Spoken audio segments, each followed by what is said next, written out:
Greetings. Thank you for joining in. This is Olga Tavanova from Ukraine Media Center to Ukrinform. It's the 204th day of the heroic resistance of the Ukrainian nation, and we'll talk about the situation in the Mykolaiv Oblast. We have Vitaly Kim, Mykolaiv Oblast civilian and military governor. Welcome. Vitaly, do you hear us? Yes, I can hear you. Welcome. So, how was the day and night in Mykolaiv Oblast? We saw that in the oblast there had been some shelling, and at night the occupiers were shelling again. So what were the consequences? Indeed, the suburbs of Mykolaiv had been shelled, no casualties. The Kalinivka village, Soronchiki, Dmitrivka, Yaselki, Ivanivska, Bolsoruk villages, also Yaselka village, they all have been shelled, but no casualties. In Shevchenkivska and Pohorilova there were shellings, also in the city of Ochakiv and the village of Chornomorka. These communities also have been shelled, but no casualties and almost no destructions. Also, the Bashtanka Ryan was shelled, and the corresponding villages there, including Novoalexandrivka.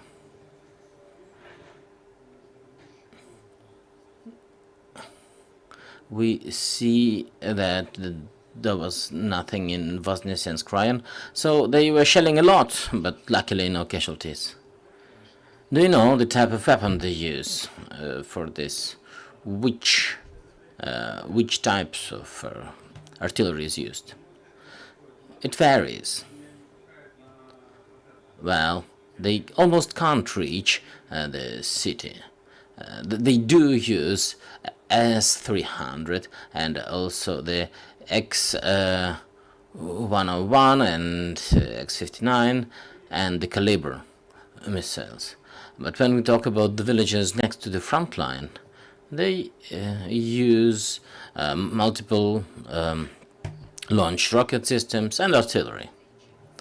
So overall, what's your assessment of the destructions? If you can give us some figures. Throughout the whole period, well, we have 1,600 civilian casualties, and 11 of them were children. We have damaged infrastructure, almost 11,000 of them are damaged, and 7,150 are residential buildings, including high-rises. So we had quite a serious damage in Mykolaiv city the day before yesterday, because there were about 10 S-300 rockets, and they all have hit some buildings. What is the situation with the critical infrastructure? Is there electricity and water and natural gas supply? When we talk about critical infrastructure, unfortunately, there are issues with water supply in 95 settlements, mostly in Bashtanka and Mykolaiv rayons, where there's combat activity. But otherwise, it's all working. We didn't take much damage, and all the local damage is being repaired. Vitaly, we know that in the oblast you've been organizing quite a lot of counter-saboteur activities. Can you share the result of those? Yeah, we get the result daily. Like yesterday, we apprehended a person, and the day before also a person who was trying to find the HIMARS location in the region and report it to the enemy. So we keep doing these measures. Some of them are planned, some of them are out of plan, so the activity is going on. But the occupiers do have some network of contacts.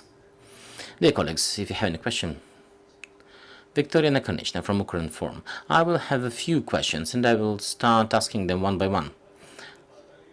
What do you know about the project to provide mobile boilers to the villages in the areas of combat? Thank you for the question.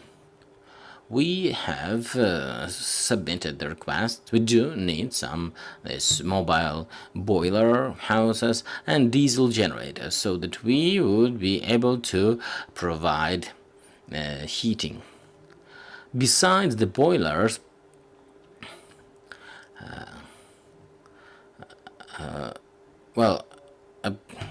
there are issues when the infrastructure is destroyed. This is in bigger cities. In smaller cities, we're fine with diesel generators.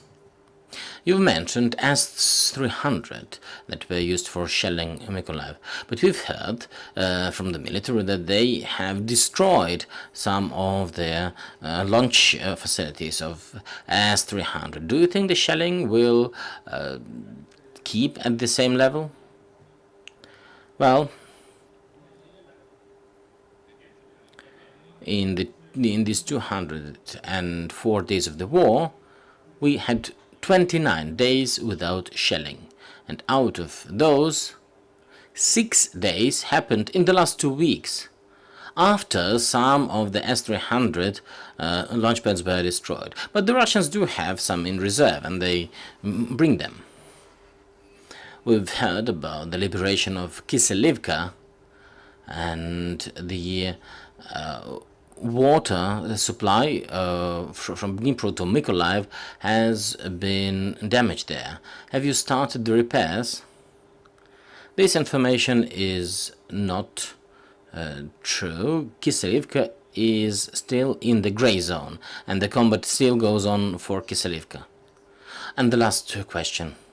Is there any progress in bringing Mykolaiv ports under the aegis of this grain agreement? Because it has been discussed previously. Unfortunately, we can't join the grain agreement as we are too close to the combat area. So we can only talk about this when the combat line will change significantly to our favor. Vitaly, thank you. Thank you for joining our broadcast. Dear colleagues, I would like to remind you that the next briefing will start at 2:30. We'll have Dmitro Sivchenko, the head of Beryaslav Raion Council, and we'll talk about the current and humanitarian situation in Davydiv Brid village in Kherson Oblast. Stay with us. We'll keep working to our joint victory.